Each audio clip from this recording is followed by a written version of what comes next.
Ito yung dati naming sampayan. Ito nyo, wobbly na siya. Mauga.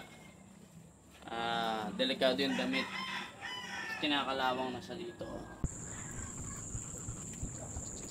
Naman yung bago naming sampayan, sturdy siya. Tapos meron pa siya ditong additional na sampayan para sa mga underwear sa baba. Tapos, gandaan pa dito, ayan, na-expand siya, mahaba siya. Kahit itong sampayan mismo ay mahaba na din. Mahaba siya dito, na-expand siya. Kasi ito din na-expand. So, kung gusto nyo mas mahabang sampayan, pwede. Tsaka ang kagandahan dito, marami siyang braces. So, ayan o. Meron din siya dito ang brace sa baba. Ayan. Kabila yan, guys. Kaya, secured na secured yung ating mga damit. Tapos, yung kanyang pinakasampayan, bilog siya. Hindi siya kagaya nung una naming sampayan na square. Kaya madaling i-hanger yung mga damit. Kasi nakasunod siya dun sa hook ng hanger.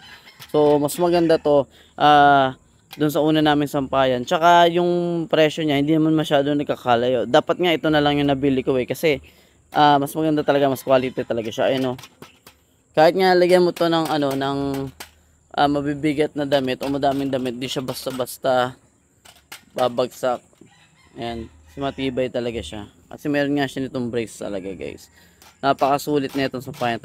Kinakalabog ko na siya. Yung isa pag kinalabog ko, siya, tumutumba agad. Tapos dahil wala siyang brace, gaya nito, na siya, nabaliko na siya. Tapos kinakalawang pa. Ito guys, hindi. Maganda yung pagkakagawa nitong sampayan na to. Kaya kung gusto nyo din ng ganitong sampayan, click nyo na lang yung yellow basket dyan, yung link sa baba, para makapag-check out na din kayo ng ganitong quality. Ayun, matibay yung astig.